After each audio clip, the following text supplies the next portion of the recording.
ஆதியாகமம் 49வது அதிகாரம் 23வது வசனம் 24 நம்ம எடுத்து வாசிக்கலாம். ஆதியாகமம் 49வது அதிகாரம் 23வது வசனம் 24வது வசனம் எழுதுவோம். ஜெனிசிஸ் சாப்டர் 49 verse 23 verse 24 எடுத்து நம்ம வாசிக்கலாம் பாருங்கள். ஆதியாகமம் 49வது அதிகாரம். வில் வீரர் அவனை மனமடிவாக்கி அவன் மேல் எய்து அவனை பகைத்தார்கள். சொல்லாமா? ஃபர்ஸ்ட் வசனம் வில் வீரர் அவன் மனமடிவாக்கி. இன்னைக்கு மெசேஜ் ஃபுல்லாக பாருங்க. உங்களை மனமடிவாக்கிறதுக்கு நிறைய பேர் எழும்பியிருப்பாங்க. உங்களை சத்துருக்கள் உங்களை மனமடிவாக்கி உங்களை சோர்வுக்குள்ள ஆக்கிறதுக்கு நிறைய விதமான காரியங்கள் இந்த பூமியில் நடக்குது. மனமடிவாகிறது பிசாசுடைய மெயின் டார்கெட்டே உங்கள் மனசை குழப்பறது தான் பாருங்கள். உங்களை மனமடிவாக்கிறது தான். ஏதாவது ஒரு காரியத்தில் உங்களை சோர்வுக்குள்ள ஆக்கி உங்களை அப்படியே டிப்ரெஷனில் போக வச்சு அதையே திங்க் பண்ணி உங்கள் மனசை உங்கள் நிம்மதி இழக்க செய்வான் பிசாசு. யோசேப்புடைய வாழ்க்கையில் சொல்லுது, வில் வீரர் அவனை மனமடிவாக்கி அவனை எவ்வளோ தூரம் அவனை மனம் சோர்ந்து போக செய்யணுமோ அவ்வளோ தூரம் செய்கிறான். எத்தனை பேர் உங்களை அப்படி செஞ்சுருக்காங்க? உங்களை சோர்வு ஆக்கியிருக்காங்களா? ஆக்கியிருக்காங்க. எத்தனை பேர் சோர்ந்து போய் அப்படியே இருந்துட்டீங்களா? அடுத்த கட்டத்தில் மேலே வந்துட்டீங்களா? நிறைய பேர் சோர்ந்து போய் மேலே வந்துருப்பீங்க. சில பேர் சோர்ந்து போய் அப்படியே இருப்பீங்க. நல்லா படிப்பு பாருங்க. வில் வீரர் அவனை மனமடிவாக்கி அவன் மேல் எய்து அவனை பகைத்தார்கள். அடுத்த வசனம் சொல்லுது, ஆனாலும் அவனுடைய வில். ஆனாலும் அப்படின்னு வந்துட்டா, ஆனாலும் அப்படின்னு வந்துருச்சுன்னா சொல்லுங்க என்ன அர்த்தமா? எத்தனை வில்லு வந்தாலும், எத்தனை பேர் பகைச்சாலும், எத்தனை பேர் உங்களை மனமடி வாய்க்க சோர்வுகளாக்க நினைச்சாலும், அடுத்த வசனம் சொல்லுது ஆனாலும். சொல்லுங்க, ஆனாலும் உங்களுக்கு எத்தனை விதமான ஆயுதங்கள் உனக்கு விரோதமாக உருவாக்கப்படும், எந்த ஆயுதமும் உங்களை அணுகாது. ஏன் அணுகாதுங்க? சொல்லுங்க, ஏன் அணுகாது? உங்கள் மேலே வர முடியாது. அதனால உங்களுக்கு தெரியணும் எத்தனை ஆயுதங்கள், எத்தனை விதமான காரியங்கள், பிசாசின் சூழ்ச்சி எத்தனை வந்தாலும் அது உங்களை அணுக முடியாது என்பது முதல் உங்களுக்கு தெரியணும். நம்புறீங்களா? உங்கள் வாழ்க்கையில் வராத நீ நம்பணும். பாருங்க, படிப்போம். ஆனாலும் அவனுடைய வில். எல்லாம் கவனிக்கிறீங்களா? வசனத்தை எடுத்து பார்க்கணும். ஆதியாகமும் இந்த வசனத்தை பைபிள் திறந்து வச்சு அந்த உள்ளே இருக்க வார்த்தைகள் எடுத்து வச்சு நிதானத்தோடு உள்ளே என்ன பண்ணணும், கவனிக்கணும். பாருங்கள், அந்த வசனத்தை கவனிக்கும் போது என்ன பண்ணணும், கடவுளுடைய வார்த்தை உள்ளே போகணும். பேசும்போது இந்த வார்த்தைகள்லாம் உள்ளே போக சொல்லுங்கள், வார்த்தை உள்ளே போச்சுன்னா வார்த்தைகள் உள்ளே போகும்போது ஆளே சேஞ்ச் ஆகிடுவாங்க. நல்லா கவனிப்போம், படிக்கலாம் பாருங்க. ஆனாலும் அவனுடைய வில் உறுதியாய் நின்றது. உறுதியாய் சொல்லணும். உங்களை எத்தனை பேர் அமுக்கி கீழே தள்ளுன்னு நினச்சாலும் உங்கள் வில் உறுதியாய் நின்றது. எப்படியா? உங்களை அமுக்கி கீழே தள்ளி ஒரு பாலை எடுத்துகிட்டு போய், ஃபுட்பால் பாலை எடுத்துகிட்டு போய் ஸ்விம்மிங் பூலில் கீழே அழுத்துனீங்கன்னா, விட்டீங்கன்னா என்ன பண்ணுங்க? அது நீங்கள் அழுத்தின வேகத்தோடு மேலே ஸ்பீடாக வரும். அதை போல் கடவுளுடைய அபிஷேகமும் கடவுளுடைய கரமும் உங்கள் மேலே இருக்குதா? ஆனாலும் அவனுடைய வில் உறுதியாய் நின்றது. எத்தனை விதமான ஆயுதங்கள் உங்களை மன சோர்வுக்குள் ஆக்கினாலும் நீங்கள் சொல்லணுமா? அங்கே அடுத்த வசனம் சொல்லுது பாருங்க, அவன் புயங்கள் யாக்கோபுடைய வல்லவரின் கரங்களால் பலத்தன. யாருடைய கரங்களாலுங்க? கர்த்தருடைய கரங்களால் பலத்தன. கர்த்தர் உங்க கூட இருந்தார்னா, கடவுள் உங்க கூட இருக்கிறார் என்பதை நீங்கள் முதல் தெரிஞ்சுக்கணும். எத்தனை விதமான ஆயுதங்கள் உங்களுக்கு கீழே தள்ளி மன சோர்வுக்குள் ஆக்கினாலும் நீங்கள் அப்படியே காலை தூக்கி தைரியமாக நடக்கணும். ஏன்னா எவ்வளவு அமுக்குறாங்களோ, எவ்வளோ கீழே உங்களை மெதிக்கலாம்னு நினைக்கிறாங்களோ, எவ்வளவு ஆழத்தில் உங்களை தூக்கி போடுறான்னு நினைக்கிறாங்களோ அவ்வளவு உயர்வாய் நீங்கள் மேலே வருவீங்க. இதான் கடவுளுடைய வாக்கு தத்துவம். மனமடி வாக்கும்படி உங்களை செய்யும்போது நீங்கள் சோர்ந்தே போகக்கூடாது. ஏன்னா ஒரு நாளில் நான் மேலே நிற்க போகிறேன். படிப்பு பாருங்க. வளர்த்தது இதனால் அவன் மேய்ப்பனும் இஸ்ரவேலின் கண்மலையும் ஆனானா. எப்படி ஆயிட்டீங்க நீங்க? உறுதியோட கண்மலை போல ஆயிட்டீங்க. பாருங்க, அசைக்க முடியல. பாருங்க, அப்படி ஆயிட்டாங்க. இப்போ ஏன் சோர்வு வருது? ஏன் மனமடிவு ஆகுறாங்க? மனமடிவு எதனால் வருது அப்படின்னு சொல்லிட்டு பார்த்தீங்கன்னா வாசிக்கலாம் பாருங்க. ஏன் மனமடிவு, ஏன் சோர்வு? யாத்திராகமும் 4ஆம் அதிகாரம் 30வது வசனம் 31 வாசிப்போம். யாத்திராகமம் எக்ஸோடஸ் சாப்டர் 4 verse 30 and 31 எடுத்து வாசிக்கலாம் பாரு. யாத்திராகமம் 4ஆம் அதிகாரம் 30வது வசனம் 31வது வசனம். நம்ம இன்னைக்கு ஃபுல் மெசேஜ் என்ன பேசிட்டு வரோம்? என்ன பேசிட்டு வரோங்க? என்ன பேசிட்டு வரோங்க? யாருக்கு தெரியும் ஐயா அப்படின்றீங்களா? என்ன பேசிட்டு வரோங்க? என்ன பேசிட்டு வரோம்? மனமடிவு. மனமடிவுன்னா உங்கள் இருதயத்தை சோர்வுக்குள்ளாக்குறது சாத்தானுடைய ஆயுதங்கள். உங்கள் உள்ளத்தை ஏதோ ஒரு எண்ணத்தினால நிரப்பி உங்கள் உள்ளத்தை என்ன பண்ணுவான்னா சோர்வுக்குள்ளே ஆக்கி விடுவான் பிசாசு. மனமடிவாக்க செய்கிறான். நீங்கள் வாசிக்கலாம் பாருங்கள். இந்த சோர்வு, இந்த சந்தேகம், பயம் இதெல்லாம் எதனால் வருது அதை நம்ம எடுத்து வாசிக்க போகிறோம் பாருங்கள். யாத்திராகமம் 4ஆம் அதிகாரம் 30வது வசனம் 31வது வசனம். இது இஸ்ரவேல் மக்கள் அடிமையாக இருக்கிறாங்க. எத்தனை வருஷம் அடிமையாக இருக்காங்க? எத்தனை வருஷம் அடிமையாக இருக்காங்க? 430 வருஷம். 430 வருஷம் அடிமையாக இருக்காங்க. அடிமை அப்படிப்பட்ட அடிமையில் வாழ்ந்துட்டு இருக்காங்க. அப்படி அடிமையாக இருக்கும்பொழுது இப்போ ஒரு ரட்சகர் மாதிரி வரார். யார்? மோசே. வந்து பாருங்க என்ன சொல்றாரு பாருங்க. படிப்போம். யாத்திராகமம் 4ஆம் அதிகாரம் 30-31 படிக்கலாம் பாருங்க. கர்த்தர் மோசேக்கு சொல்லிய சகல வார்த்தைகளையும் ஆரோன் சொல்லி என்ன சொன்னானா? போய் ஜனங்கள்ட்ட போய் சொல்றானா, எப்பா நீங்க இவ்வளவு அடிமையா இருக்கீங்க, இந்த அடிமைத்தனத்திலிருந்து மீட்கும்படி கர்த்தர் எங்களை அனுப்பி இருக்கிறார். சொல்லுங்க. இன்னைக்கு ஏன் நம்ம ஊழியம் செய்யறோம்? போய் ஒரு ஆளுக்கு சுவிசேஷத்தை ஏன் சொல்றோன்னா, அடிமைப்பட்டிருக்கிற மக்கள் இருந்து விடுதலையாக்கும்படி கடவுள் உங்களை வச்சிருக்கிறார். சொல்லுங்க. எதுக்காக நீங்கள் போய் ஒருத்தருக்காக ஜெபம் பண்ணுறீங்க? கேர்ஸ் எல்லாம் நடக்குது நிறைய வீட்டில். நீங்கள் போகும்போதே, அந்த வீட்டுக்குள்ளே போகும்போதே நீங்கள் அடிமைப்பட்டிருக்கிற மக்களை விடுதலையாக்கும்படி கடவுள் வச்சுருக்கார். நல்ல செய்தி எடுத்துகிட்டு போகிறீங்க. எப்போ சொல்லி நல்ல செய்தி எடுத்துகிட்டு போகிறீங்க. அடிமைப்பட்டு மனம் நொந்து போய் அடிமை வாழ்க்கை வாழ்ந்து கொண்டிருக்கிற மக்கள்கிட்ட சொல்கிறான், எப்பா நான் கர்த்தரை மீட் பண்ணோம், கர்த்தர் சொல்கிறார் இந்த நிலைமையிலிருந்து உங்களை மாற்ற போகிறாரு அப்படின்னு சொன்னோன்னு பாருங்கள் எப்படி ஆச்சா பாருங்கள்.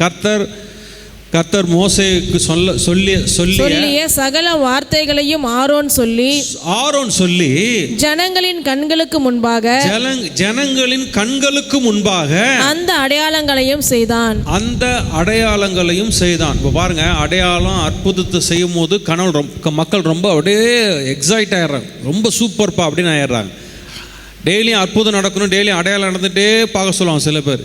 எனக்கு ஒரு அடையாளத்தை காமிங்க, நீங்கள் என் கூட இருக்கிறனா இன்றைக்கி அப்படியே என்ன வரணும், சூரியன் அப்படியே மறைஞ்சு போயிடணும், இந்த மாதிரிலாம் அடையாளத்தை கேட்பாங்க. நிறைய பேர் பார்த்துருக்கீங்க. ஆண்டவர் எனக்கு ஒரு அற்புதத்தை செய்யணுங்க, இன்றைக்கி இந்த காரியம் நடந்தால் நீங்கள் என் கூட இருக்கிறீங்க, இப்போல்லாம் நிறைய பேர் கேட்குறான். அப்படி கேட்கக்கூடாது பாருங்க. இந்த அடையாளத்தையும் அற்புதத்தையும் பார்க்கும்போது மக்கள் ரொம்ப சந்தோஷமாக வராங்க. இப்போ பாருங்கள், படிப்போம். சந்தோஷமாக வரார்கள். ஜனங்கள் விசுவாசித்தார்கள். மோசே ஆரோனை செஞ்ச அற்புதத்தை பார்த்து ஜனங்கள் விசுவாசித்தார்கள். கர்த்தர் இஸ்ரவேல் புத்திரரை சந்தித்தார் என்றும் அவர்கள் படும் உபத்திரவங்களை கண்ணோக்கி பார்த்தார் என்றும் அவர்கள் கேட்டபொழுது தலை குனிந்து தொழுது கொண்டார்கள். எப்படி தொழுது கொண்டாங்களாங்க? தலை குனிந்து எல்லா மக்களும் தொழுது கொண்டாலாம். கடவுளை ஆராதிக்க. கடவுள் என் பிரச்சனையை மாற்றுவார், என் கஷ்டத்தை மாற்ற ஆட்களை அனுப்பிட்டாரு, இனி எனக்கு கவலை இல்லை அப்படின்னு ஒரு செய்தி வந்தோன்னு, நல்ல செய்தி வந்தோன்னே, இப்படி அற்புதத்தெல்லாம் பார்த்த உடனே ஒரு அற்புதம் நடக்குது வாழ்க்கையில். இந்த அற்புதத்தெல்லாம் பார்த்தோன்னா அவ்வளவு சந்தோஷம். ஆனால் இந்த சந்தோஷம் நீடிக்கலை. சொல்லுங்கள், இந்த சந்தோஷம் இது வரைக்குங்க. மனமடிவு ஏன் வருது அப்படின்னு சொல்ல மெசேஜ் கொடுத்து வரும். அற்புதத்தை டெய்லியும் பார்த்தா நம்ம கர்த்தருக்கு நன்றி சொல்கிறோம். டெய்லியும் அற்புதம் நடக்கணும்னு நினைக்கிறோம். டெய்லியும் எனக்கு மிராக்கல் நடக்கணும், டெய்லி நான் ஒரு ஜெபம் பண்ணிட்டா உடனே அது நடந்தே ஆகணும். நடக்கலாம், நான் சோர்ந்து போயிடுவேன். இதுதான் சாத்தானுடைய தந்திரம் பாருங்கள். இங்கே அற்புதத்தை விசுவாசித்து சொல்கிறாங்க பாருங்கள். இப்போ கடவுளை பார்த்து அப்படி சொல்லும் போது அற்புதத்தை காமிக்கிறாங்க, கடவுளுடைய வார்த்தையை சொல்கிறாங்க. சொல்லும் போது ஜனங்கள் கேட்டு விசுவாசித்து முகம் குப்புற என்ன பண்ணாங்களாம்? பணிந்தார்கள். அடுத்த 5ஆம் அதிகாரத்தில் ஸ்டார்ட் ஆகுது. பார்வோன் சொல்லும் பொழுது, பார்வோன்ட்டு போய் மோசே ஆரோன்னு சொல்லும் போது பார்வோன் உடனே கேட்டாராங்க? பார்வோன் கேட்டாரா? பார்வோன் கேட்கல. பார்வோனுடைய இருதயம் கடினப்பட்டதான். அவன் அந்த வசனத்தில் நீங்கள் படித்து பார்த்து என்ன சொல்கிறான்? எப்போ மக்கள் ரொம்ப வேலைலாம் கம்மியாயிட்டதுனால இவங்க வெளியே போகணும், இப்படி சுற்றணும்னு ஆசைப்பட்றாங்க, வேலையை இன்க்ரீஸ் பண்ணுன்றான். வேலையை அதிகமாக்கு, இன்னும் கொஞ்சம் கஷ்டப்படுத்து, இன்னும் அதிகமாக்குன்னு சொல்லும் போது இப்போ மக்களுடைய உள்ள எப்படி ஆயிடுச்சான் பாருங்கள். படிப்போம். யாத்திராகமம் 6ஆவது அதிகாரம் 8வது வசனம் 9வது வசனம். ஃபஸ்ட்டு வசனம் பார்த்தோம், 4வது அதிகாரத்தில் பார்த்தோம். மோசே செய்த அற்புதத்தையும் ஆரோன் செய்த அற்புதத்தையும் பார்த்து ஜனங்கள் தலைகுனிந்து கர்த்தரை விசுவாசித்து தலைகுனிந்து கர்த்தரை தொழுது கொண்டார்கள்னு பார்த்தோம். அப்போனா எங்களை கொண்டு போவார்ப்பா, நல்ல இடத்துக்கு நாங்கள் போவோம், கர்த்தரை எங்களை நடத்துவார்னு சொல்லி சந்தோஷப்பட்ட ஆட்கள் பார்வோனுடைய சூழ்நிலையை பார்த்த உடனே உள்ளம் வேற மாதிரி வந்துருச்சு. சொல்லுங்கள், உள்ளம் வேற மாதிரி ஆயிடுச்சு. இன்றைக்கி நீங்கள் அற்புதத்துக்காக ஜெபம் பண்ணலாம், கர்த்தாவே எனக்கு ஒரு நல்ல வீடு வேணும்னு ஜெபம் பண்ணலாம், எனக்கு நல்ல வேலை வேணும்னு ஜெபம் பண்ணலாம், அப்புறம் ஆண்டவரே எனக்கு ஒரு நல்ல வாழ்க்கை வேணும்னு சொல்லி நீங்கள் ஜெபம் பண்ணலாம், திருமணத்துக்காக ஜெபம் பண்ணலாம், பிள்ளைக்காக ஜெபம் பண்ணலாம். இந்த காரியங்கள் லேட்டாக போக போக உங்களுடைய விசுவாசம் கம்மியாகக்கூடாது. இங்கே என்னாச்சா பாருங்கள், இவங்க கேட்ட ஜபத்துக்கும் கண்ட காட்சிக்கும் வாழ்க்கையில் நடக்கிறது வேற மாதிரி நடந்த உடனே மக்கள் இப்போ எப்படி ஆயிட்டார பாருங்க. படிப்போம் 6ஆம் அதிகாரம் 8வது வசனம் 9வது வசனம் படிக்கலாம். ஆபிரகாமுக்கும் ஈசாக்கும் யாக்கோபுக்கும் கொடுப்பேன் என்று நான் ஆணையிட்ட தேசத்தில் உங்களை கொண்டு போய் அதை உங்களுக்கு சுதந்திரமாக கொடுப்பேன்.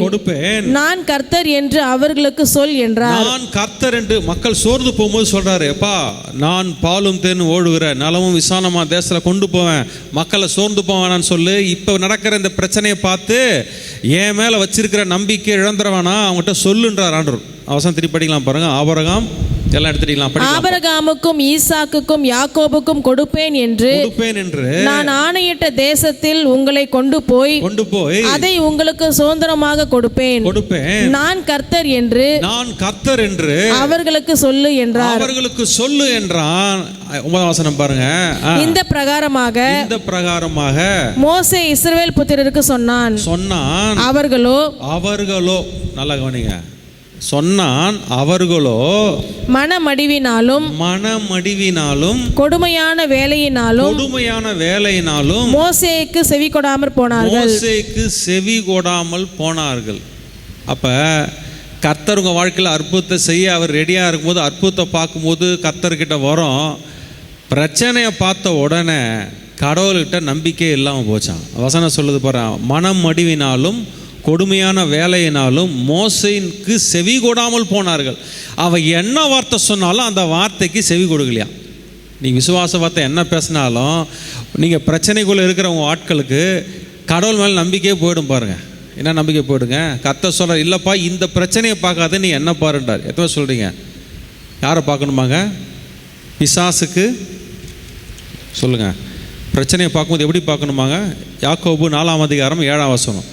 இப்போ என்ன சொல்கிற வசனம் பாருங்கள். பிசாசு இதுதான் தந்திரத்தை வச்சு யூஸ் பண்ணுறான்.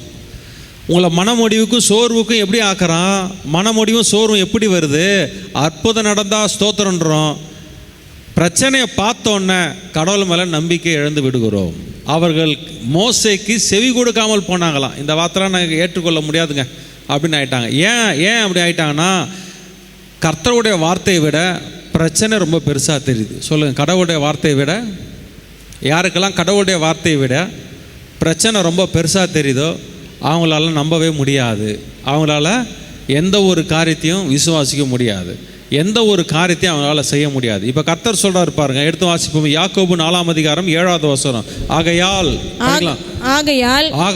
தேவனுக்கு கீழ்ப்படிந்திருங்கள். கடவுளுடைய வார்த்தைக்கு கீழ்ப்படிங்க, கடவுளுடைய சத்தத்துக்கு கீழ்ப்படிங்க, கர்த்தருடைய வார்த்தைக்கு கீழ்ப்படியிருந்துங்கள். யாக்கோபு 4ஆம் அதிகாரம் 7வது வசனம் சொல்ல, ஆகையால் தேவனுடைய வார்த்தைக்கு கீழ்ப்படிந்திருங்கள். பிசாசுக்கு எதிர்த்து நில்லுங்கள்.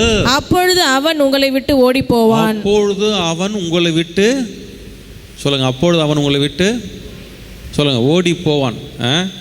ஒருத்தங்க சொல்லிருந்தாங்க, அவங்களுடைய இது எப்பயுமே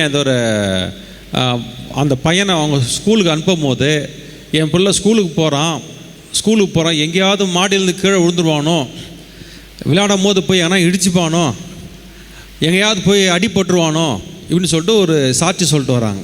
இப்படியே எனக்கு எண்ணம் வந்துகிட்டே இருந்துச்சு. இந்த எண்ணத்தை உள்ளே வரும்போதே எனக்கு பயமாயிடும், வேறு வந்துடும், அப்படியே பிபிலாம் இன்க்ரீஸ் ஆகிடும். யாரை நினச்சி? என் பிள்ளை நினச்சி. என் பிள்ளை விழுந்துருவானோ, அடி போட்டுருவோம், மாடியில் கீழே விழுந்துருவானோ, என் பிள்ளைக்கு எதோ ஆகிடுமோ, இப்படி நினச்சா வேறு பிபி இப்படி ஆகிடுமா. ஒரு நாள் ஜெபம் பண்ணும்போது கர்த்தர் சொன்னாராம், பிசாசுக்கு எதிர்த்து நில்லு, அப்பொழுது அவன் சொல்லுங்கள், அப்பொழுது அவன் உங்களை விட்டு மெதுவாக கூட போக மாட்டானா. எப்படி போவானா? துண்டகானும் துணிகானும் ஓடுவானா. பிசாசுக்கு எதிர்த்து நிற்கிறதுனா என்னன்னு சொல்லி அடுத்த வசனத்தை நம்ம பார்ப்போம். பிசாசு எதுக்கு ஓடுறான்றதை நம்ம பார்க்கணும். பிசாசு சும்மாலாம் ஓடுறதில்லை, அவன் எதுக்கு ஓடுறான், எதுக்கு பயப்படுறான், அதெல்லாம் நான் பார்க்கணும் பாருங்க. ஆகையால் தேவனுக்கு கீழ்ப்படிந்திருங்கள், பிசாசுக்கு சொல்லுங்க, பிசாசுக்கு எதிர்த்து நில்லுங்கள். அப்போ ஆண்டவர் சொன்னாராம், இப்படி ஜெபம் பண்ணு, உன் பிள்ளை ஸ்கூலுக்கு போகிறான், சேவரில் இடிக்க மாட்டான், சுகமாய் விளையாடி சுகமாய் திரும்பி வருவான், மேலே படிக்கட்டு ஏறும் போது கீழே இறங்கும் போதும் எந்த ஒரு ஆபத்தும் வராது. பிக்சரை இப்படி மாற்றினாராம். எதை மாற்றணும்? வார்த்தை எப்படி வருது? பிக்சராக வருது. நீங்கள் பயம்லாம் எப்படி வருதுங்க? ஒரு பிக்சராக வருது. நடக்கவே இல்லை, நடக்காதது பிக்சராக உள்ள மனசில் வருது, ஏதோ ஒரு பிக்சராக உள்ள வருது, ஏதோ ஒரு கனவு வடிவில் வருது, இல்லை நினைவில் வருது, ஏதோ ஒரு பிக்சராக வருது. இந்த பிக்சர் அத்தனையுமே உங்களை அழிக்கும்படி சாத்தான் கொண்டு வருது. சொல்லுங்கள், எல்லா பிக்சரையும் உங்களை அழிக்கும்படி, உங்கள் மனம் சோர்ந்து அடிக்கும்படி பிசாசு ஏதோ ஒரு பிக்சரை உள்ளே கொண்டு வந்து பார்க்குறான். அப்போ சொன்னால் பிக்சரை இப்படி மாற்றி அந்த பிக்சரை வந்து பொண்ணு கேன்சல் பண்ணுறதுக்கு உன் பிள்ளை சுகமாக போவான், வருவான், என்ன சாப்பிட்டாலும் எந்த தீங்கு வராது, வண்டியில் போகும்போது வரும்போது பாதுகாப்பான்னு இப்படி யோசினாராம். இப்படி யோசனை நம்ம சொல்கிறாங்க. அதுக்கப்புறம் அந்த ஆவி எங்கே போச்சுனே தெரிலன்றாங்க. அதுக்கப்புறம் சொல்லுங்கள், அதுக்கப்புறம் இதை பிறகு பல பேருக்கு பல ஆவி இருக்கும். தூங்கும் போது வரும், படுக்கும்போது வரும், உட்காரும் போது வரும், ஜெபம் பண்ணும்போது வரும், எல்லாத்துக்கும் வரும். வருமா வராதா? வருமாங்க, வரும். இப்போ இந்த ஆவி வந்து உங்களை ஏதாவது பயமுறுத்தும் போது நீங்கள் சொல்லணுமா? பிசாசுக்கு சொல்லுங்கள், பிசாசுக்கு எப்படி நிற்கணும்? எதிர்த்து நிற்கணும். எப்படி எடுத்து நிற்கணுமாங்க? எடுத்து நிற்கணும். எப்படி எடுத்து நிற்கணுங்க? சில வீட்டில் பாருங்கள், ஒரு வீட்டில் பாருங்கள், செருப்பு தூக்கி வச்சுருக்குறாங்க. என்ன வச்சுருக்காங்க? வீட்டில் செருப்பு வச்சுருக்காங்க. ஏங்கன்னு கேட்டால், பிசாசு உள்ளே வரக்கூடாது, செருப்பு பத்திரமா வச்சுருக்கான்றாங்க. ஒருத்தர் வந்து தொடப்பு கட்ட செருப்பு எல்லாம் இதெல்லாம் வச்சுருக்காங்க. ஏன்னு கேட்டால் பிசாசு உள்ளே வர. நம்பாளுங்க என்ன பண்ணுறாங்க? ஒரு வீட்டில் சொல்கிறாங்க, நான் படுக்கும்போது சிலுவை போட்டு கொண்டு தான் பாஸ்டர் படுப்பேன், சுற்றி சிலுவை போடுவேன் பாஸ்டர், சுற்றி நான் போடுவேன், சுற்றி சிலுவை போட்டு வச்சுருப்போம். நாங்களும் பல தடவை எங்கள் படுக்கும்போது எங்கள் அம்மா சொல்கிறாங்க, சுற்றி சிலுவை போடுப்பான்னு, எல்லாம் சுற்றி நாங்களும் இப்படி பண்ணிருப்போம். எங்கள் வீட்டுக்கு ஒருத்தர் வந்தார் பாருங்க, என்ன தூங்கும்போது எல்லாம் இப்படி பண்ணுறீங்களே, என்ன பண்ணிட்டுருக்கிறீங்க அப்படின்னு சொல்லி கேட்டேன். இப்படி பண்ணிட்டுருப்போம், சிலுவை போடுறது எல்லாத்துக்கும். ஏன் சிலுவை போடுறதுன்னா, நம்ம விசுவாசம்னா இந்த சிலுவை தாண்டி பிசாசு வரமாட்டான் அப்படின்னு சொல்லிட்டு சுற்றி சிலுவை, சுற்றி சிலுவை. இன்னும் உச்சகட்டத்துக்கு போய் சுற்றி செவுத்து ஃபுல்லாக சிலுவை போட்டு வச்சுருப்போம், செவுத்து ஃபுல்லாக. ஏன்னா பிசாசு இந்த செவரை பார்த்தோன்னே பிசாசு என்ன பண்ண மாட்டாங்க, உள்ளே வரமாட்டான். அப்படியே சுற்றி செவரை போட்டு செவரம். பிசாசு இப்படி சிலுவை போடும் போதே பார்த்துருவாங்க, இவங்க எப்படி இருக்கிறாங்க, சிலுவை ஆள்பா இவங்க. சிலுவையை போடும் போதே பிசாசு தெரிஞ்சு போச்சு அவனுக்கு. அதனால் பாருங்கள், வீட்டில் நீங்கள் சிலுவை போட்டு இருக்கும் போதே தெரிஞ்சு போச்சு. அவன் பார்த்துறான், இவனை பிடிடா, இவங்களை என்ன வேணாலும் வச்சு ஓட்டலாம், இவங்களை எவ்வளோ தூரம் வேணாலும் இவங்களை வச்சு ஓட்டி டைம் பாஸ் நம்ம பண்ணலாம். ஏன்னா இவங்க எப்படி இருக்கிறாங்க, எதிர்த்து நிற்கவே திராணி இல்லை பாருங்கள். ஒருத்தர் சொல்கிறார், ஏங்க பிசாசு எதிர்த்து நின்று கட்டி ஜெபம் பண்ணோம், என் பாஸ்டர் அவனை போய் நம்ம வம்பு நம்மளை போய் மாட்டிக்கிறது, சாத்தானே போன்னு சொல்லிட்டு அவன் இன்னும் 4 பேரை கூட்டின்னு விட்டு அடியாளுமே நம்ம இன்னும் பிரச்சனையை கொடுத்துட்டு போகிறான். சாத்தானுக்கு நமக்கு எந்த வேலையும் வேணாம், நம்ம உண்டு, நம்ம வேலை உண்டு, நம்ம போவோம், எந்த கட்டுறதும் எந்த இதுவும் வேணாம் பாஸ்டர் அப்படின்னு நினச்சிக்கிறாங்க. பிசாசுக்கு ஆகையால் தேவனுக்கு கீழ்ப்படிந்தீர்கள், பிசாசுக்கு எதிர்த்து நில்லாம். எப்படி எதிர்த்து நிற்கணும்னா, வார்த்தையை கேன்சல் பண்ணும், அதான் எதிர்த்து நிற்கிறது. அவன் பல வார்த்தைகளை கொடுப்பான், பல வார்த்தைகளை எப்படி கேன்சல் பண்ணணும்னா, அவன் சொல்கிற வார்த்தை எனக்கு மேலே பலிக்காது. யோசேப்பை மனமடி வாக்கினார்கள், யாக்கோபின் புயம் அவன் மேல் இருந்தபடினால் அவன் வில் உறுதியாக இருந்தது அப்படின்ற நம்பிக்கையோடு நீங்கள் எழுந்து பேசணும். டெய்லியும் எத்தனை வாட்டி பேச போகிறீங்க? இப்படி பேசணும், எதுவும் உங்களை அழிக்க முடியாது. இதுக்கு கடவுள் நம்மளுக்கு ஒரு சாப்டரே சூப்பராக எடுத்துருவார். 2 சாப்டர் எடுக்கிறார் பாருங்கள். இந்த எதிர்த்து நிற்கிறது குறித்து சாப்டர் அவ்வளோ வல்லமையாக இருக்குது. மார்க் 4ஆம் அதிகாரம் 37வது வசனத்திலேருந்து ஆண்டவர் ஒரு டாப்பிக்கை கற்றுக் கொடுக்குறாரு. பிசாசுக்கு பயந்து ஓடிட்டே இருந்தீங்கன்னா நீ ஓடிட்டே இருக்க வேண்டிதான். இந்த 2 சாப்டர் நம்ம அடுத்து வாசிப்போம். மார்க் 4ஆம் அதிகாரம் 37, 2 சாப்டர் ஆண்டவர் வந்து எடுக்கிறாரு. எதுக்கு எடுக்கிறாருன்னா, பிரச்சனைகளை பார்த்து ஓடக்கூடாது, பிரச்சனைகளை பார்த்து சொல்லுங்கள், பிரச்சனைகளை பார்த்து. நீ மெசேஜ் என்ன பேசிட்டு வரோம், வார்த்தையை பேசணுமா? இப்போ பாருங்கள், ஒரு சாப்டர் எடுத்து வாசிப்போம். மார்க் 4ஆம் அதிகாரம் 37லேருந்து 41. அதுக்கப்புறம் அப்படியே கண்டினியூ பண்ணலாம் பாருங்கள், அப்படியே படிப்போம். அப்பொழுது பலத்த சுழல் காற்று உண்டாகி படவு நிரம்பத்தக்கதாக அலைகள் அதன் மேல் மோதிற்று. பிரச்சனைகள் மோதுது. நம்ம இன்னைக்கு ஃபுல் மெசேஜ் என்ன பேச வரோம், பிரச்சனைகள் இல்லாத வாழ்க்கை இல்லை, பிரச்சனைகள் இந்த பூமியில் இருந்துகிட்டே தான் இருக்குது. ஏன்னா இந்த பூமி பொல்லாங்கினால் நிறைஞ்சிருக்கு. 2 பேர் நல்லவனா 10 பேர் இப்படி இருக்கிறாங்க. இந்த பொல்லாத மக்களால் நிறைஞ்சதுனால பிரச்சனைகள் சில நேரத்தில் வரலாம். ஆனால் நான் மெசேஜ் என்ன கொடுக்குறேன்னா, எந்த பிரச்சனையும் உன்னை மேற்கொள்ள முடியாது. ஃபஸ்ட்டு வசனத்தை என்ன படித்தோம்? யோசேப்பை மனம் மடிவாக்கினார்கள். உங்களை சோறுக்குள் ஆக்குது, உங்களை அமர்த்ததுக்கு நிறையா பிரச்சனைகள் வரலாம். ஆனால் எந்த பிரச்சனையும் உங்களை மூழ்கடிச்சு உங்களை அழிக்க முடியாதுன்றது தெரிஞ்சுங்க. இந்த சாப்டர் வாசிக்கலாம். அப்பொழுது பலத்த சுழல் காற்று உண்டாகி படவு நிரம்பத்தக்கதாக அலைகள் அதன் மேல் மோதிற்று. கப்பலின் பின்னணையத்தில் அவர் தலையணையை வைத்து நித்திரையாய் இருந்தார். சூப்பராக தூங்குறாரு பாருங்க. பிரச்சனை வரும்போது நீங்கள் இப்படியா நிம்மதியாக தூங்கணுமா? எத்தனை பேர் தூங்க ரெடியாக இருக்கீங்க? சர்ச்சுக்கு வந்து நல்லா வருது வச தூக்கம், ஆனால் வீட்டுக்கு போனோம் தான் வரமாட்டேங்குது அப்படின்றீங்களா? சரி, எங்கே தூங்குறோம்? தலானி எங்கே வானான்னு தெரில. ஆண்டு எல்லாம் ரெடியாக வாங்கி வச்சிருக்கு, எல்லாம் ரெடியாக நல்லா தூங்குறாரு. இல்லை, பிரச்சனையை பார்த்தோன்னே நீங்கள் நல்லா தூங்கணும். நல்லா படிப்போம் பாருங்க. இன்னைக்கு டாபிக் அது இல்லை, அடுத்தது வரும்போது அதான் டாபிக் படிப்போம். அவர்கள் அவரை எழுப்பி போதகரே நாங்கள் மடிந்து போகிறது உமக்கு கவலை இல்லையா என்றார்கள். மடிந்து போகிறது உமக்கு கவலை இல்லையா என்றார்கள். அவர் எழுந்து கவலை சொல்லுங்க. மனமடி வாக்குறான் பிசாசு. பிரச்சனையை பார்த்தோன்னே மனமடிவாயிடுறோம், சோர்ந்து போயிடுறோம். ஏதாவது ஒரு பிரச்சனையை பார்த்தோன்னா அப்படியே அமுங்கி செத்து போயிடும் போல. நம்ம ஏதாவது ஒரு சின்ன பிரச்சனை வந்து அவ்வளோதான், முடிஞ்சு போச்சுங்க வாழ்க்கை, அவ்வளோதான், எல்லாம் டோட்டல் வாழ்க்கை க்ளோஸ் அப்படின்னு நினச்சிக்கிறோம். கர்த்தர் சொல்லாரு பாருங்க, படிப்போம். அவர் எழுந்து காற்றை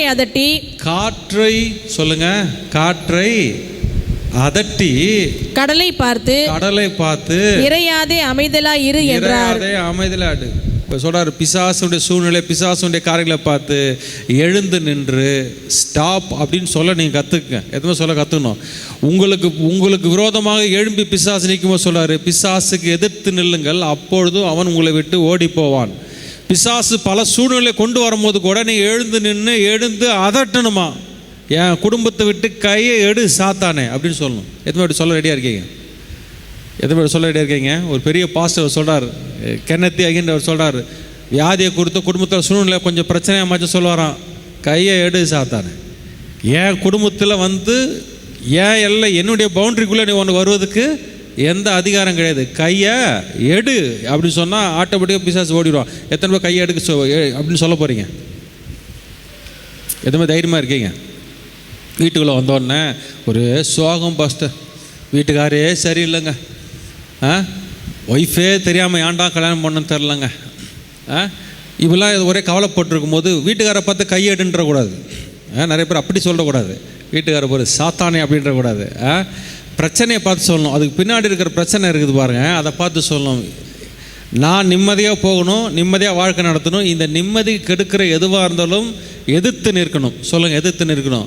உங்கள் வாழ்க்கையில் உங்கள் நிம்மதியை எது கெடுக்குதோ அதுக்கு நீங்கள் என்ன பண்ணுங்கள்? எதிர்த்து நிற்க. இப்போ இந்த சாப்டர் முடிஞ்சவொன்னே பாருங்கள், அடுத்து 5ஆவது அதிகாரத்துக்கு ஆண்டு ஒரு அற்புதமான ஒரு காரியத்தை கற்றுக் கொடுக்குறா பாருங்கள். அப்படியே படிப்போம், படிச்சுட்டே முடிச்சுட்டு 5ஆவது கண்டினியூ பண்ண பாருங்க. அப்பொழுது காற்று நின்று போய் மிகுந்த அமைதல் உண்டாயிற்று. நீங்கள் சொன்னா காற்று நிற்கும், புயலும் நிற்கும், கடலும் அமைதியாகும். உங்கள் வாழ்க்கையில் நீங்கள் பார்க்குற பிரச்சனையை நீங்கள் சொன்னீங்கன்னா எவ்வளோ பெரிய பிரச்சனையானதும் நின்று போகும். நம்புறீங்களா? எல்லா பிரச்சனையும் மாறும். அது எவ்வளோ பெரிய எத்தனை வருஷம் முடியாமல் இருந்தாலும் நீங்கள் கையை நீட்டி இயேசுவின் நாமத்தால் இந்த பிரச்சனை சரியாக முடியும் நான் கட்டுகிறேன் அப்படின்னு நீங்கள் சொல்லுங்கள். சொல்லிவிட்டு அமைதியாக விட்டுருங்க. அதுக்கப்புறம் அதை பற்றி ஜெபமே பண்ணாதீங்க, அற்புதமாக நடக்கும். படிக்கலாம் பாருங்க, அடுத்த வசனம் அப்படியே தொடர்ந்து. அவர் அவர்களை நோக்கி, ஏன் இப்படி பயப்பட்டீர்கள்? ஏன் உங்களுக்கு விசுவாசம் இல்லாமல் போயிற்று என்றார். ஒரே ஏன்பா உனக்கு விசுவாசம் இல்லாமல் போச்சுன்றார். நீ எழுந்து நீ அதட்டினா நிற்குமான்றார். என்ன மாதிரி உனக்கு அதிகாரம் கொடுத்துருக்கன்றார். பிரச்சனையை பார்த்து சொல்லலாம். பிசாசு பயமுத்திட்டே இருந்தானா உங்களை பார்த்து உங்களை சோறுக்குள்ளாக்கி உங்கள் பயத்தை போட்டு கொண்டு எழுந்து நின்று அதட்டணுமா? கையெடு சாத்தானே, இந்த தவறான எண்ணத்தை எனக்குள்ளே கொடுத்து என்னை கீழே அழிக்க பார்க்குற இயேசுவின் நாமத்தில் கையை எடுன்னு சொல்லணும். எடுத்து சொல்ல ரெடியாக இருக்கீங்க. அப்படி சொல்லிவிட்டு நீங்கள் ஜோம் பண்ணிட்டு போயினே இருக்கணும் பாருங்க. அடுத்து படிப்போம். அவர்கள் மிகவும் பயந்து, இவர் யாரோ காற்றும் கடலும் இவருக்கு கீழ்ப்படுகிறதே என்று. கடலும் இவருக்கு கீழ்ப்படுகிறது, இவர் யாரோ அப்படின்றாங்க. நீ கர்த்தர் உங்களை பார்த்து சொல்கிறாரு, நீயும் செய்யலாம், காற்றும் கடலும் உனக்கு கீழ்ப்படியும். இந்த உலகத்தில் எல்லா படைப்பும் உனக்காக படைக்கப்பட்டிருக்குது. நீங்கள் சொன்னால் கையை நீட்டினா அற்புதம் நடக்கும். இப்போ அடுத்த அதிகாரத்தை 5ஆம் அதிகாரத்தில் போக பாருங்க. அப்படியே சாப்டர் புதுசாக சாப்டர் ஆண்டவர் சொல்கிறார். இந்த அதிகாரத்தை எப்படி கொண்டு வந்து காமிக்கிறார் பாருங்க, படிப்போம். பின்பு அவர்கள் கடலுக்கு அக்கறையில் உள்ள கதரேனருடைய நாட்டிற்கு வந்தார்கள். அவர் படவில் இருந்து இறங்கின உடனே அசுத்த ஆவியுள்ள ஒரு மனுஷன் நம்ம இன்னைக்கு டாபிக் என்ன பேச வரோம்?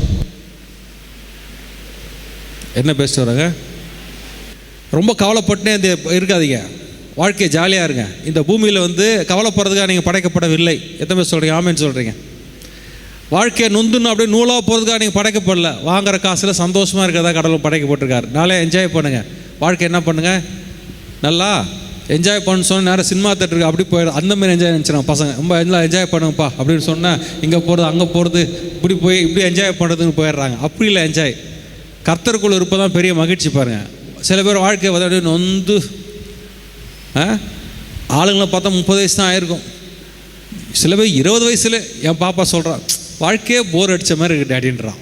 அவ்வளோவா கேட்குறான், இந்த வயசில் உனக்கு என்ன வாழ்க்கையை போர் அடித்த மாதிரி இருக்குன்ற அப்படின்னு கேட்டால் அவருடைய டிவி சேனலை ரீசார்ஜ் பண்ணலையாம். அந்த சேனலை ரீசார்ஜ் பண்ணுவோம், அந்த பொம்மை சேனல் இது மாதிரிலாம் எல்லாம் ரீசார்ஜ் பண்ணலாம். வாழ்க்கையே போர் அடித்த மாதிரி இருக்குது.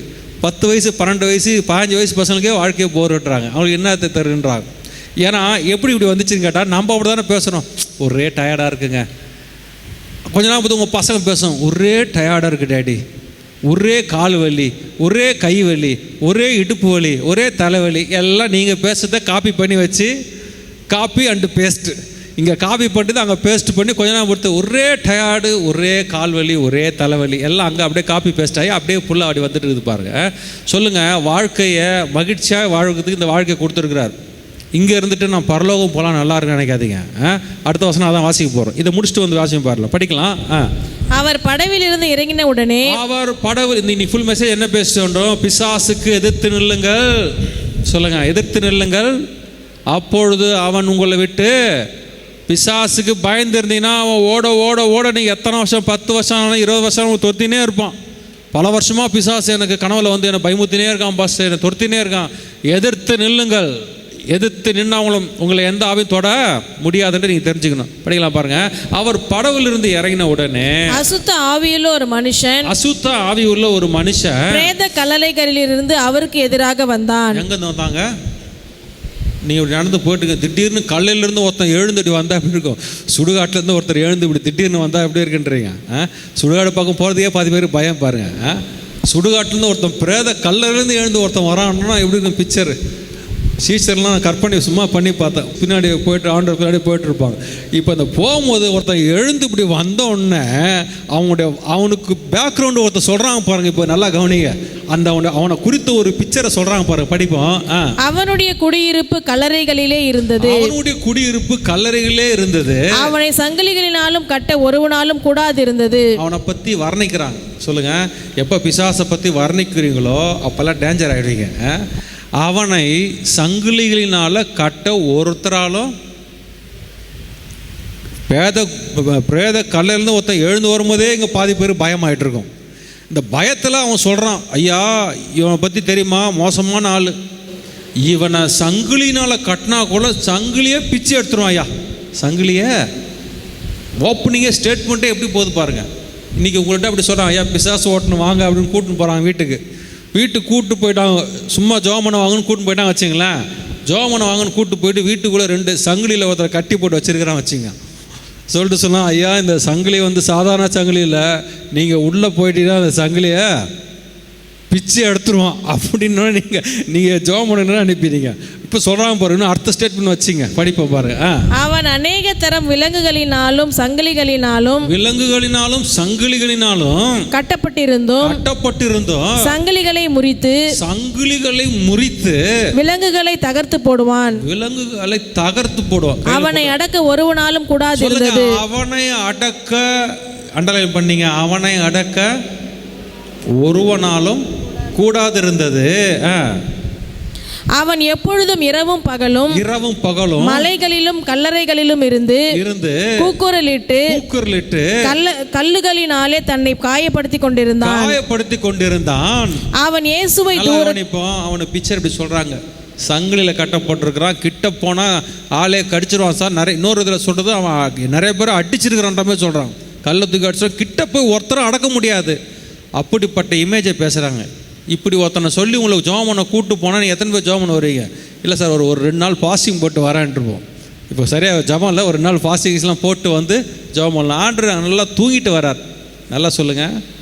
கப்பலில் நல்லா ரெஸ்ட் எடுத்துட்டு இலைப்பாரி எழுந்து காற்றையும் கடலையும் அதட்டிட்டு அப்படியே அடுத்த ஸ்டெப்பு எடுத்து வைக்கிறாரு, உன்னை காமிக்கிறாரு, டெமான்ஸ்ட்ரேஷன் பண்ணுறாரு. என்ன பண்ணுறாருன்னா, இந்த உலகமும் உலகத்தினுடைய காரியங்களும் உன் கையில் இருக்குது அப்படின்றாரு. அவனை பற்றி பிக்சர் சொல்லுது, ஒருவனும் அடக்க முடியாது, சங்கிலினால் கட்டினா கூட சங்கிலி அறுத்து தள்ளுடுவான், அவன் கிட்ட யாரும் போக முடியாது அப்படின்னு சொல்லப்பட்ட ஒருத்தனை பார்த்து சொல்லும் போது கர்த்தர் அவனுக்கு எதிர்த்து நடந்து போனாராம். சொல்லுங்கள், எப்படி போனார்?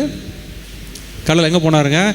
எத்தனை பிசாசை குறித்து கனவை குறித்து எத்தனை விதமான சாத்தான்கள் கனவுலையும் தரிசனத்திலும் எத்தனை விதமான ஆயுதங்களை சொன்னாலும் அதை எதிர்த்து நடந்து நீங்கள் போகணும். சொல்லுங்கள், அதை எதிர்த்து எந்த கனவு எந்த வந்தாலும் என்ன மேற்கொள்ள முடியாது அடுத்த ஸ்டெப்பு நீங்கள் வைக்கணும். ஏன்னா எந்த பவரும் என்ன மேற்கொள்ள இந்த உலகத்தில் அதிகாரம் கொடுக்கப்படவில்லை அப்படின்னு உங்களுக்கு தெரியணும். நல்லா கவனிப்போம்.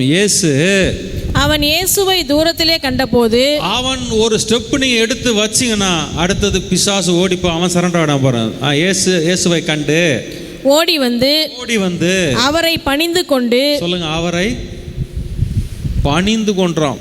மற்றவன்லாம் பிசாசை பார்த்து ஓடுறான். ஐயோ அப்பா அவன் கடிச்சு ஏற்றுறான் சார், அவன் சங்கிலி பிச்சுட்டு வந்து ஆளை காலி பண்ண பயந்து ஓடுறான். இயேசு பிசாசு குறித்து கேள்விப்பட்டு அவன் இப்படிப்பட்டவன் கேள்விப்பட்டன அவனுக்கு நேராக ஃபேஸ் பண்ணி நடந்து போகிறாருங்க. இப்படி நடந்து போனால் வசனம் சொல்லு, பிசாசுக்கு எதிர்த்து நில்லுங்கள். சொல்லுங்கள், எதிர்த்து நில்லுங்கள், அப்பொழுது அவன் உங்களை விட்டு ஓடி போவான். உங்கள் பிள்ளைகளை குறித்த உங்களை குறித்த தவறான எண்ணங்கள் கவலைகள் எத்தனை விதமான பயமான எண்ணத்தை உள்ளே போட்டுக்கொண்டே அதே பேசிக்கொண்டாங்க. அதுக்கு எதிர்த்து நில்லுங்கள். எதிர்த்து நின்னா அவன் ஓடி போவான். வடிவம் பாருங்க. இயேசுவே உன்னதமான தேவனுடைய குமாரனே, எனக்கும் உமக்கும் என்ன, என்னை வேதனைப்படுத்தாதபடிக்கு தேவன் பேரில் உமக்கு ஆணை என்று மிகுந்த சத்தமிட்டு சொன்னான். ஏனெனில் அவர் அவனை நோக்கி அசுத்த ஆவியே இந்த மனுஷனை விட்டு புறப்பட்டு போ என்று சொல்லி இருந்தார். உள்ள போனா பயப்படாது, எடுத்து கையை எடுத்த காலி பண்ணு சொல்லும். வீட்டுக்குள்ள போனோன்னா நிம்மதியா தூங்கணும். கண்ணை மூடணுன்னா பயம் வருதுன்னா அப்பதான் இன்னும் நல்லா கண்ணை மூடி தூங்கணும். சொல்லுங்க, வீட்டுக்குள்ள போறீங்க பயமா இருக்குது அப்படின்னா இன்னும் கண்ணை மூடி தூங்கணும். ஏன்னா உங்களை காக்கும்படி கர்த்தர் உங்க கூட இருக்கிறார். பிசாசு இருக்கிறது முன்னாடி கடவுள் உங்க கூட இருக்கிறார். அதை மனசில் நினச்சிக்கணும். பிசாசு இதை செய்யக்கூடாது உங்களை பயமுத்தினா அதை நீங்கள் செய்யணும். ஏன்னா பயப்பட மாட்டேன், கடவுள் என் கூட இருக்கிறார். எதிர்த்து நில்லுங்கள், அப்பொழுது உங்களை விட்டு ஓடிப்பான். எடுத்துன்னா சும்மா தெரியல. எபேசியர் 6ஆம் அதிகாரம் 16-17 வாசிக்கலாம் பாருங்க. எதிர்த்து நிற்கிறதுனா எப்படி எதிர்த்து நிற்கணுமா? சில பேர் எதிர்த்து நிற்கிறதுனா எப்படி பேசணும்? எதிர்த்து நிற்கிறதுனா எப்படிங்க? அப்படியே பயங்கரமாக ஏதோ ஒன்று பண்ணி என்னமோ செய்யதில்லைங்க. பிசாசு ஏற்று நிற்கனா எப்படி ஏற்றுக்கணும் பாருங்க. படிப்போம். நீங்கள் பிசாசின் தந்திரங்களோடு எதிர்த்து நிற்க திராணி உள்ளவர்கள் ஆகும்படி தேவனுடைய சர்வாயுத வர்க்கத்தையும் தரித்துக் கொள்ளுங்கள். ஏனெனில் மாம்சத்தோடும் இரத்தத்தோடும் அல்ல, துரைத்தனங்களோடும் அதிகாரங்களோடும் 16-17 இதெல்லாம் சொல்லிட்டாரு பிசாசு எப்படின்னு சொல்லிட்டு படியும் பாருங்க. பொல்லாங்கன் எய்யும் அக்கினி ஆஸ்திரங்களை எல்லாம், பிசாசு எத்தனை வார்த்தைகளால உங்களை பயமுத்துறானோ, எத்தனை விதமான எண்ணங்கள் உங்களை பயமுத்தும் போது நீங்க சொல்லுங்க. சொல்றாரு வசனம், பொல்லாங்கன் எய்யும் அக்கினி ஆஸ்திரங்களை எல்லாம் அவித்து போடத்தக்கதாக அவன் வார்த்தைகளை கட்ட அவிழ்க்கத்தக்கதாக, அவன் என்னெல்லாம் பயமுத்துறானோ எல்லா வார்த்தையும் கட்ட அவிழ்க்கத்தக்கதாக, எல்லாவற்றிற்கும் மேலாக விசுவாசம் என்னும் கேடகத்தை பிடித்து கொண்டவர்களாயும் நில்லுங்கள். விசுவாசம் பிசாச ஓடும்போது நீங்க உள்ளுக்குள்ள பாதி பயத்தை வச்சுன்னு பிசாசு அப்படின்னு கூடாது. உள்ளுக்குள்ள அவ்வளோ பயத்தை வச்சுன்னு போவா தெரியலையே சாமி அப்படின்ட்டு போகக்கூடாது. உள்ளுக்குள்ள என்ன இருக்கணும்? உள்ளுக்குள்ள என்ன இருக்கணுங்க? போகும்போதே பயத்தோட போகக்கூடாது. வீட்டில் ஜெபம் பண்ணும்போது ஒரு பயத்தோடே ஜெபம் பண்ணக்கூடாது. பாருங்க, விசுவாசம் என்ன கேடகம், என்ன தொட முடியாது, கடவுள் என்னை சுற்றி பாதுகாக்கிறார், என் கூட கடவுள் இருக்கார், ரத்த கோட்டையில் நான் மறைஞ்சிருக்கின்ற விசுவாச கேடத்தை பிடிச்சிருந்து அடுத்து சொல்றாங்க. படிப்போம். ரட்சண்யம் என்னும் தலைசீராவையும் தேவ வசனமாகிய ஆவியின் பட்டயத்தையும், வசனமாகிய பிசாசு பயப்படுற ஒன்று காரியம் என்னன்னா, அப்படியே பாஸ்டர் ஃபயர் அப்படியே கத்தோட அக்கினி அனுப்புறேன். அவன் அக்கினிக்கு கிக்கினிலாம் பயப்படுறதில்ல. வேத வசனத்தை தான் பிசாசு பயப்படுறாங்க. வேத வசனத்தை எடுத்து வச்சு நின்னாதான் பிசாசு உங்களை பார்த்து பயப்படாம பாருங்க. படிப்போம். தேவ வசனமாகி ஆவியின் பட்டயத்தையும் எடுத்துக்கொள்ளுங்கள். ஆவியின் பட்டயத்தையும் எடுத்துக்கொண்டு. பட்டயம் என்னதுங்க? உங்க கையில் பிசாசு ஏன் பயப்படுறானா? விசுவாசம், கத்திர நம்பர் விசுவாசமும் கடவுளுடைய வார்த்தை இருந்துச்சுன்னா பிசாசு உங்கள் வீட்டுக்குள்ளே வரவே முடியாது. சொல்லுங்கள், யார்கிட்டெல்லாம் விசுவாசமும் வார்த்தையும். சொல்லுங்கள், விசுவாசமும். விசுவாசம் என்னங்க? கர்த்தர் என் கூட இருக்கிறார். யோசேப்பை மனமடி வாக்கினார்கள், அவனுடைய வில் உறுதியாக இருந்தது. ஏன்னா அவன் விசுவாசித்தா என் தேவன் எப்படிப்பட்டவன் சொல்லி. நீ நம்புறீங்களா? எப்படிப்பட்ட தேவன் சொல்லி உங்களை மனமடி ஆக்க முடியாது. கடவுளுடைய வார்த்தையை எடுத்து வச்சு நீங்கள் என்ன பண்ணுமா? நிற்கணுமா? படிக்கலாமா? ரட்சணியம் என்னும் தலை சிராவையும் வேத வசனமாகிய ஆவியின் பட்டயத்தையும் எடுத்துக்கொள்ளுங்கள். டெய்லி வந்து இதை பேசணும், இப்படி போய் நிற்கணும். ஆண்டவரே எப்போ நீர் வருவீரோ அப்படி இருக்கக்கூடாது. சொல்லுங்கள், எப்போ நான் பரலோகத்துக்கு போகணும், எப்போ ஆண்டவர் வருவாரோ, எத்தனை வருகை, எப்போ ஆண்டவர் சீக்கிரம் வருகை. அவர் வரும்போது வந்துட்டு போட்டோம். சொல்லுங்கள், அவர் வரும்போது வந்துட்டு போகிறோம். வர வரைக்கும் நீங்கள் என்ன பண்ணுங்கள்? உங்கள் ஏரியாவை பரலோகமாக்க நீங்கள் பாருங்கள். கர்த்தர் சொல்கிறாரு, நம்மெல்லாம் பரலோகத்துக்கு போகணும்னு ஆசைப்பட்டுக்கிறோம். கர்த்தர் சொல்கிறாரு, மத்தேயு ஜெபமே சொல்லு, பரலோகத்தில் செய்யப்படுவது போல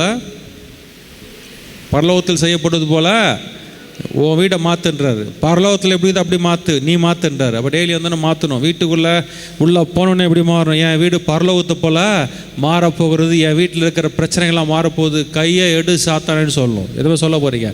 வீட்டில் பார்த்து சொல்லுங்கள், கையை எடு பிசாசின் ஆவியை இயேசுவின் நாமத்தில் கடிந்து கொள்ளுறேன், என் குடும்பத்தை தொடவனுக்கு அதிகாரம் இல்லைன்னு தைரியமாக பேசணும். இப்படி பேசினா பிசாசு உங்களை தொட முடியாது. மனமடிவு ஏன் வருது? மனமடி ஏன் வருதுங்க? விசுவாசம் இல்லாமல் போகும்போது மனமடி வருது. கடவுளை நம்பாமல் போகும்போது மனமடி வருது. கடவுளுடைய வார்த்தை விசுவாசிக்கும் போது ஜெயம் உங்களுக்கு வருகிறது. எழுந்து நம்ம கண்களை மூடி ஜெபமாலாம். கர்த்தாவே, மனமடிவாகும்படி பிசாசு உங்களை பல காரியங்களை செய்ய பார்ப்பான். எழுந்துன்னு எதிர்த்துன்னு சொல்லுமா? எந்த நினைவுகளையும் பிசாசு நேரம்லாம் கொம்புலாம் வச்சுட்டு வரதில்லை. பிசாசு எப்படி பயப்படுத்துறானா? பொய்யான வார்த்தைகளை உங்களுக்குள்ளே அனுப்பிச்சிடுவான். நடக்காத ஒரு காரியத்தை நடக்கிறது போல் உங்களுக்குள்ள மனசில் திங்க் பண்ண வச்சு பயமான எண்ணங்களை உங்களுக்குள்ளே போட்டு அந்த பயமான எண்ணத்தை உங்களுக்குள்ளே வச்சு அதையே உங்களை பேச வைப்பான். உன் பிள்ளைக்கு இப்படி ஆகிடும், உனக்கு இப்படி ஆகிடும், உன் மனைவிக்கு இப்படி ஆகிடும், உன் கணவருக்கு இப்படி ஆகிடும், பற்றியா கால் கொஞ்சம் நேரம் வீங்குது, பற்றியா கை இப்படியாவது, பற்றியா தலை சுற்றுது, மயக்கம் வருது, இதெல்லாம் வச்சு ஏதோ ஒரு பேக்ரவுண்டை உள்ளே போட்டு உங்களை பயமூற்றி உங்களை கீழே தள்ள பார்ப்பான் பிசாசு. இதான் சாத்தானுடைய ஆயுதம். சொல்லாமா? விசுவாச என்னும் ஆயுதத்தை எடுத்து, விசுவாசத்தை எடுத்து வச்சு, பட்டயம் என்னும் கடவுளுடைய வார்த்தையை எடுத்து வச்சு டெய்லியும் பேசணும். கர்த்தர் என் பட்சத்தில் இருக்கிறார், கர்த்தர் என் கூட இருக்கிறார், கர்த்தர் என் பக்கத்தில் இருக்கிறார், அவர் என் கூட இருக்கிறார், ஜீவனுள்ள தேவன் என் பக்கத்தில் இருக்கிறான்னு சொல்லி கர்த்தருடைய வார்த்தையை எடுத்து வச்சு டெய்லி இப்படி பேச வேண்டும். சொல்லு, நான் இப்படி பேசணும்ப்பா. பயத்தின் எண்ணத்தை வந்து, ஐயா நான் எவ்வளவோ அந்நிய பாஷை பேசி எவ்வளோ கைகளை தட்டி எப்படியோ நான் ஜெபம் பண்ணுறேன், எப்படியோ பண்ணுறேன், ஆனால் பிசாசு என்னை பயமுத்திட்டே இருக்கிறான். கர்த்தர் சொல்றாரு, பிசாசு பயப்படுற ஒரே ஆயுதம் விசுவாசமும் கடவுளுடைய வார்த்தையும். விசுவாசமும் கடவுளுடைய வார்த்தையும், இது ரெண்டை வச்சு தான் பிசாசு உங்களுக்கு பயப்படுவான். வேற என்ன எதுக்கும் பிசாசு பயப்படுறதில்லை. கடவுள் சொல்றாரு, விசுவாசமும் ஆவியின் பட்டயமாக கடவுளுடைய வார்த்தை. இந்த வார்த்தை உனக்குள்ள இருந்தா அவன் உன்னை விட்டு ஓடி போவான்.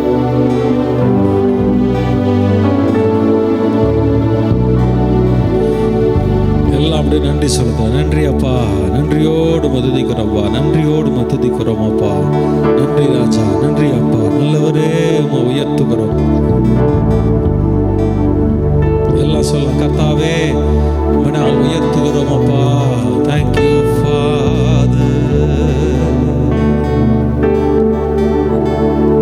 பிரசன்னம் எனக்கு தேவை ஆண்டவரே. உங்க கூட நான் உள்ளாவி வரணும், உங்க பிரசனத்தில் நிற்கணும்.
வாழ்க்கையும் உங்கள் பிஸ்னஸையும் எல்லாவற்றையும் பாதுகாக்கிற ஒருத்தர் கூட இருக்கிறார். மறந்துட்டீங்களா? அவர் சொல்றாரு, யோசேப்பை மனமடிவாக்கினார்கள், அவன் வில் உறுதியாய் நின்றது, ஏனால் யாக்கோபினுடைய தேவன் அவன் பக்கத்தில் இருந்தபடியினால்.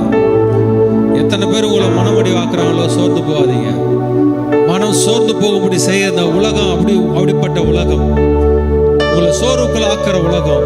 ஆனால் கர்த்தர் உங்க கூட இருக்கிறபடினால உங்கள் வில் உறுதியாய் நிற்கும். நீங்க சொல்லணும், எந்த ஒரு எண்ணத்துக்கும் எதிர்த்து நில்லுங்க. எதுவும் உங்களுக்கு கீழே தள்ள முடியும், எதிர்த்து நில்லுங்க. கடவுள் சொல்லியிருக்கிறாரு, கர்த்தர் சொன்னதுனால அந்த வார்த்தையை எதிர்த்து நிற்கிறார். எப்படி எடுத்து நிற்கணும்? வார்த்தையை எடுத்து வச்சு நிற்கணும். இப்படி சொல்லியிருக்கிறது கடவுளுடைய வார்த்தை, என்ன குறித்து இப்படி எழுதப்பட்டிருக்கிறது. வாதை உன் கூடாரத்தை அணுகாத இப்படி எழுதியிருக்கிறது கடவுளுடைய வார்த்தை. இப்படி எடுத்து பேசணும். ஒருவேளை நீங்க வியாதியில் இருக்கலாம், இருந்த இந்த வார்த்தை எடுத்து வச்சு பேசுங்க. ஒரு நாள் இந்த வியாதி நீங்க பார்க்க மாட்டீங்க, எல்லாம் மாறி. நன்றி அப்பா, இன்னைக்கு வந்த ஒவ்வொருத்தருக்காக ஜெபிக்கிறோம், ஆசீர்வதிக்கிறோம், வழிநடத்துங்கப்பா. எல்லா தடையும் மாற்றுங்க, வழிநடத்துங்க. இயேசுவின் நாமத்தால் ஜெபிக்கிறோம் எங்கள் நல்ல தகப்பனே, ஆமென். என் ஆத்துமாவே என் முழுமே பரிசுநாமத்தை ஸ்தோத்திரே. என் ஆத்துமாவே கர்த்தரை ஸ்தோத்திரே. கர்த்தர் செய்த சகல உபகாரங்களையும் மறவாதே. ஆமென். கர்த்தராகிய இயேசு கிறிஸ்துவின் கிருபையும் பிதாவாகிய தேவனுடைய அன்பும் பரிசுத்த ஆவியானவருடைய அன்பின் ஐக்கியமும் சுகமும் சந்தோஷம் விசேஷமாக வந்திருக்கிற ஒவ்வொருத்தரோடும் கூட இருப்பதாக. ஆமென். ஆமென்.